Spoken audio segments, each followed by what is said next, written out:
Hello guys, welcome to Pakistani real reaction. तो कैसे हैं आप सब? उम्मीद है आप सब बढ़िया होंगे। मेरा नाम है मुदस्सिर। मैं हूं बशीर। चारों तरफ एक ही चर्चे, दिल्ली इलेक्शन। तो भाई साहब, बउआ की वीडियो आ गई है भाई बउआ उसमें। का स्पेशल वीडियो आरजे रौनक जो कि हमारे फेवरेट यूट्यूबर हैं, उनकी इसके ऊपर वीडियो आ गई है, दिल्ली इलेक्शन रिजल्ट एक्सप्लेन। तो भाई बहुत इनकी बातें जो होती है ना, वो सुनने वाली होती हैं। सही आखिर बात है। तक चुप करके सुनते हैं क्योंकि फिर बाद इनकी में बातें बात बहुत करेंगे। हैवी होती हैं। तो स्टार्ट। अरे क्या कर दिया दिल्ली वालों आपने? दुनिया के सबसे कट्टर ईमानदार नेता का ये हाल कर दिया। दुनिया की सबसे कट्टर ईमानदार ईमानदार। पार्टी की ऐसी दुर्गति। सर जी के ही शब्दों में कहूं तो भगवान माफ नहीं करेगा। दिल्ली के मुगले आजम को तुमने रायते आजम बनाकर रख दिया। तुम लोगों ने दुनिया के सबसे कट्टर ईमानदार नेता श्री केजरीवाल जी को ही हरा दिया। दुनिया के सबसे बड़े शिक्षा मंत्री मनीष सिसोदिया जी को भी पेल दिया। तुम्हारी इतनी हिम्मत! भगवान माफ नहीं करेगा। जिस वक्त हम ये वीडियो बना रहे हैं उस वक्त परम आदरणीय सत्येंद्र जैन भी हार गए हैं और नित्य वंदनीय सौरभ भारद्वाज जी को भी दिल्ली की बेरहम जनता ने पेल दिया है। मतलब अगर किसी पार्टी के टॉप लीडर अपनी अपनी सीटें भी नहीं जीत पा रहे हैं तो आप समझ सकते हैं कि जनता ने उनकी क्या पुंगी बजाई है। उन्हें सिर्फ हराया ही नहीं है बल्कि उनकी छाती पर घुटना रखकर उनकी जान ही निकाल ली है। नहीं, भगवान माफ नहीं करेगा। मैं दिल्ली वालों से पूछना चाहता हूं, ऐसे कौन हराता है वे? हमें लगा था आम आदमी पार्टी 8-10 सीटें कम पा जाएगी, लेकिन तुमने तो उन्हें दिल्ली की सल्तनत से उठाकर झाग वाली यमुना में ही सही गाड़ बात दिया। है। क्योंकि हम ईमानदार। माना कि केजरीवाल जी ने दिल्ली में बुजुर्गों के लिए मुफ्त धार्मिक यात्रा के लिए गाड़ी चला रखी है, पर इसका मतलब ये ना थोड़ी है कि भैया आप लोग उन्हें ही हराकर इस बाली उम्र में उन्हें ही धार्मिक यात्रा पर भेज दोगे। ऐसे कैसे? वैसे भी वो पिछले 1 साल से अपने घर से तिहाड़ तक की यात्रा करके काफी थक चुके हैं, लेकिन तुम लोगों ने जरा भी रहम नहीं दिखाया है, जरा भी रहम नहीं। अब बताओ कौन करेगा तुम्हारा रोज रोज एंटरटेनमेंट? कौन हर रोज टीवी पर आकर कहेगा कि एलजी हमें काम करने नहीं देते, सैमसंग हमें झाड़ू लगाने नहीं देते, वोल्टास हमारे घर में आकर कचरा फेंक कर चले जाते हैं, हिटाची छत पर सूख रहा हमारा अंडरवेयर चुरा लेता है। कौन बोलेगा ये सब? मैं हैरान हूं दिल्ली वालों, आप लोग इतने बेदर्द कैसे हो सकते हो? दुनिया भर के लोग फ्री के एंटरटेनमेंट के लिए दिन भर इंस्टा पर रीलें देखते हैं और तुम्हारे पास खुद का 10 सालों से अपना फ्री का लाइव एंटरटेनमेंट चल रहा था, मगर तुमने अपने हाथों से छत पर लगा एंटीना उखाड़ दिया। वो भी उस आदमी का जो ये बोलता था कि मेरा कोई कुछ नहीं उखाड़ सकता। अगर केजरीवाल भ्रष्टाचारी है तो फिर इस दुनिया के अंदर कोई ईमानदार नहीं है। सच बोल रहा हूं, याद करोगे वो दिन जब हर रोज दिल्ली सरकार का एक मंत्री पुलिस वालों की डोली में बैठकर जेल जाया करता था। एक मंत्री को जमानत मिलती थी, दूसरा अपने हाथ पीले करवा कर उसकी जगह जेल चला जाता था। ऐसा लगता था कि आजादी की दूसरी लड़ाई चल रही है और केजरीवाल सरकार जेल भरो आंदोलन छेड़ रही है। खुद बताओ किस स्टेट में होता है इतना एंटरटेनमेंट है? जादूगर हूं मैं, जादूगर।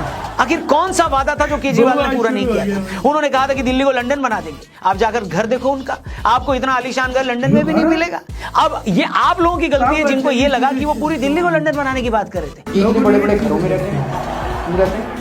तो क्या हुआ जो उन्होंने अपने घर को लंदन बनाने के लिए सरकारी खजाने से 44 करोड़ रुपए उड़ा लिए? कोई बात नहीं, ये अलग बात है। जब वो दिल्ली के अपने शीश महल में रह रहे थे तो उसी वक्त लाखों दिल्ली वाले नाला फेसिंग घर, बोले तो छी फेसिंग अपने घरों में बदबू का आनंद ले रहे थे। लेकिन दिल्ली वालों को ये तो तसल्ली थी कि उनके शहर में कोई तो लंदन जैसे घर में रह रहा है। नहीं, 10-10 तेजी लगे हुए शीला दीक्षित के घर पे। केजरीवाल जी ने बोला था मुझे सीएम बना दो, हम यमुना को साफ कर देंगे। उन्होंने यमुना को पूरी तरह साफ भी कर दिया, लेकिन दिल्ली में पोल्यूशन इतना ज्यादा है कि आप लोगों को कभी यमुना की सफाई दिखाई नहीं दी। और दिल्ली में पोल्यूशन भी कोई केजरीवाल जी ने नहीं फैलाया था, वो तो आम आदमी पार्टी के कामों से बीजेपी वालों में इतनी ज्यादा जलन थी कि उस जलन का, यानी उनकी छाती जब जल रही थी तो उस छाती से निकली आग की वजह से पूरी दिल्ली में धुआं फैल गया था। वो पोल्यूटेड हो गई दिल्ली। लेकिन केजरीवाल जी की इसमें कोई गलती नहीं थी, मैं बता रहा हूं।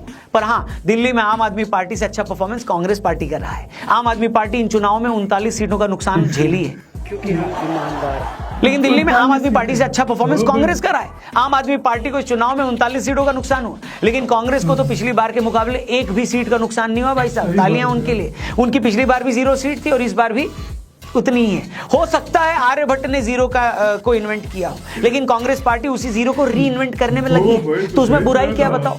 ये राहुल जी की अलग तरह की राजनीति हो सकती है। हो सकता है इस बार वो आलू की जगह जीरो से सोना निकालने वाली कोई मशीन बनाने की ट्राई कर रहे हो। नहीं, मैं उसको भूल गया था। दोस्तों ये तो हो गया हंसी मजाक, लेकिन अब मेन मुद्दे पर आते हैं। आखिर दिल्ली के इन चुनावी नतीजों के मायने क्या है? कौन से वो 4 टेकअवेज हैं जो इस रिजल्ट से हम ले सकते हैं? लेकिन इससे पहले कि उन कारणों पर हम आए, आप जरा डिस्क्रिप्शन में जाएं। हमारे यहाँ अन्नदान को महादान कहा गया है, इसलिए भोलेनाथ के भक्तों के लिए महाशिवरात्रि पर जो अन्नदान होगा ईशा फाउंडेशन के आश्रम में, उसके लिए आपने लास्ट टाइम भी कंट्रीब्यूट किया था, डोनेट किया था। इस बार भी मौका है हम सबके पास, आइए मिलकर उन्हें सपोर्ट करें। लिंक डिस्क्रिप्शन और पिन कमेंट में दिया है। अपने दोस्तों से भी इस लिंक को जरूर शेयर करिएगा और महादेव के भक्तों के लिए अन्नदान में जरूर कंट्रीब्यूट करिएगा, डोनेट करिएगा। आगे बढ़ते हैं।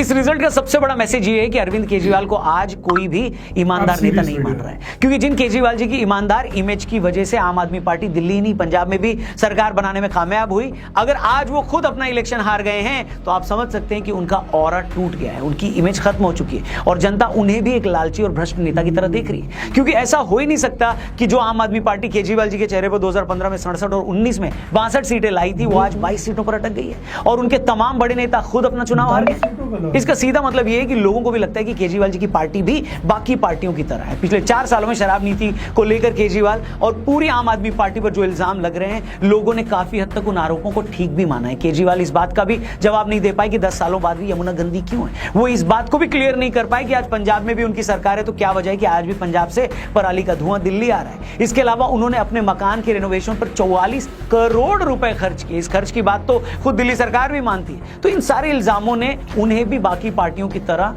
एक और पार्टी बना दिया जो करप्शन भी कर सकती है, जो अपनी शान शौकत पर पैसा भी खर्च कर सकती है, जिसके नेता अपने फायदे के लिए सरकारी पॉलिसियां भी बदल सकते हैं। दूसरी चीज जो आम आदमी पार्टी को भारी पड़ी वो ये थी कि केजरीवाल जी की पार्टी ने जब जब बीजेपी को घेरने की कोशिश करी, वो कोशिश उन्हें ही भारी पड़ी। केजरीवाल ने कहा कि हरियाणा वाले यमुना के पानी में जहर मिला रहे हैं, तो चुनाव आयोग ने सबूत मांगा तो सबूत नहीं दे पाए। बीजेपी ने कहा पहले आप ये बताओ कि 7000 करोड़ यमुना की सफाई पर लगाए थे तो साफ क्यों नहीं यमुना, उस मुद्दे पर भी वो पलट गए। फिर 23 जनवरी को अपना घोषणा पत्र लाकर बीजेपी को चैलेंज किया कि आम आदमी के लिए आयकर की सीमा 7 लाख से बढ़ाकर 10 लाख करो। आम आदमी पार्टी को पता था कि बीजेपी ये कर नहीं पाएगी। बीजेपी ने आयकर में छूट की सीमा 10 क्या 12 लाख कर दी। आम आदमी पार्टी ने अफवाह फैलाई कि बीजेपी तो गाली देने वाले रमेश बिधूड़ी को मुख्यमंत्री बनाना चाहती है, मगर बाद में उन्हें रियलाइज हुआ कि उनकी इस बात से तो बीजेपी को ही कालकाजी सीट और उनके आसपास की सीटों पर जाट वोटों का फायदा हो सकता है। जब उसे यह बात महसूस हुई तो वो खुद ही इस मुद्दे से हट गई। आम आदमी पार्टी ने कहा कि हम सत्ता में आएंगे तो महिलाओं को 2100 देंगे। बीजेपी ने कहा कि तुम 2100 दोगे, हम 2500 रुपए महिलाओं को देंगे। बीजेपी ने लगे हाथ आम आदमी पार्टी से भी पूछ लिया कि ये बताओ जीत कर आओगे तो महिलाओं को 2100 क्यों दोगे, अभी तो तुम ही सत्ता में थे, तब क्यों नहीं दिया। आम आदमी पार्टी इसका जवाब भी नहीं दे पाई। इस तरह आम आदमी पार्टी ने जिस जिस चीज को मुद्दा बनाया, आखिर वही चीज उन्हें भारी पड़ गई। 2024 में जब लोकसभा के रिजल्ट आए थे दोस्तों और बीजेपी को मेजोरिटी से 30 सीटें कम आई थी, तो बहुत सारे लोगों ने दावा किया था कि मोदी का जादू कम हो गया है। देखना हरियाणा, महाराष्ट्र और बाद में दिल्ली भी बीजेपी हारेगी। इसके बाद नीतीश कुमार या चंद्रबाबू बीजेपी से सपोर्ट वापस लेंगे और उनकी सरकार गिर जाएगी। मगर हुआ क्या, हरियाणा में बीजेपी ने सारे अनुमानों पर लात मारते हुए लगातार तीसरी बार सरकार बनाई।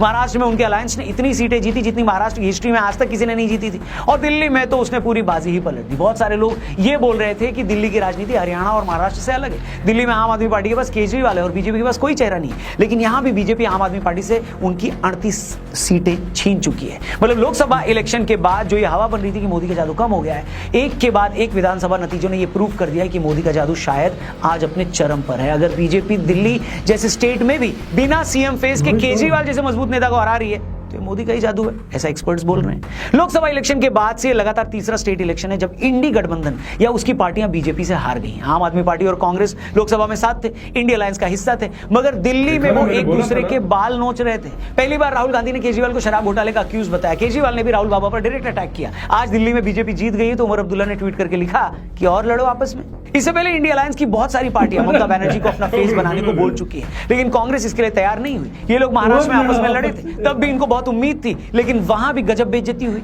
कश्मीर में इलेक्शन हुए तो वहां भी इंडिया अलायंस की पार्टियां आपस में लड़ी। मतलब आप ये कह सकते हैं कि इंडिया अलायंस अब दी इंडिया अलायंस हो चुका है। तो दोस्तों ये तो कुछ बड़े टेकअवेज इस इलेक्शन के, लेकिन केजरीवाल का खुद इलेक्शन हारना मुझे लगता है इंडियन पॉलिटिक्स के पिछले 10 सालों की सबसे बड़ी खबर है। जिस आदमी ने पॉलिटिक्स में आते ही भूचाल ला दिया था, जिनकी ईमानदारी और नए तरीके की पॉलिटिक्स की पूरी दुनिया में चर्चा हो रही थी, अगर वो खुद करप्शन के आरोपों में जेल जाएं और फिर अपना चुनाव भी हार जाएं तो इससे बड़ी खबर और कुछ नहीं हो सकती। ये किसी फिल्मी कहानी से कम नहीं लगता मेरे को।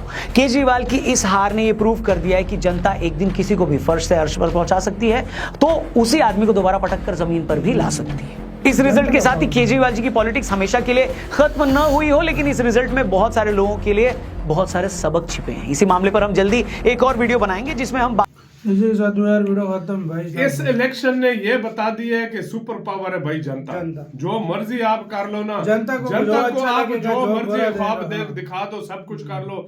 जनता जब अपने पे आती है ना तो जनता फिर किसी को नहीं देखती। और मैं आपको एक और बात बताऊं, जो वादे बीजेपी ने किए, मोदी जी ने किए, अगर इसमें से मोदी जी 50 to 60% भी अचीव कर गए मैं आपको गारंटी से आगे भी बताता वही हूँ आएगी। आगे भी यही आएगी। आगे फिर भूल जाओ कि आप पार्टी और अब कोई भाई, आएगी। मैं एक और ये बात देख बता लेना, रहा हूँ। मुझसे लिख कर ले लो। केजरीवाल को की हार पता है क्या रीजन है? वो अपनी बातों से मुड़ा है। हाँ, मतलब उसने यमुना की बात की थी, एक उसको वो ले डूबी, बिल्कुल। एक वो घर वाली चीज उसको ले बिल्कुल। डूबी, और मुख्तलिफ और कुछ corruption वाली mismanagement बात और वो चीज लिकर ले डूबी। केस जो हुआ है जिसकी हाँ। वजह से जेल गए हैं। हाँ, वो ले ये डूबी। 3 बातें सबसे ज्यादा इनको ले डूबी। और मैं वही आपको मैं दोबारा भी बोल रहा हूँ, अगर 50 to 60% भी मोदी जी ने इन 5 सालों में अगले कर दिया दिल्ली में, अगले 30 क्या 10-15 साल तो किधर गई नहीं है कि मोदी जी आपका होंगे। क्या कहना है? अपनी राय बताना। अपना बहुत ज्यादा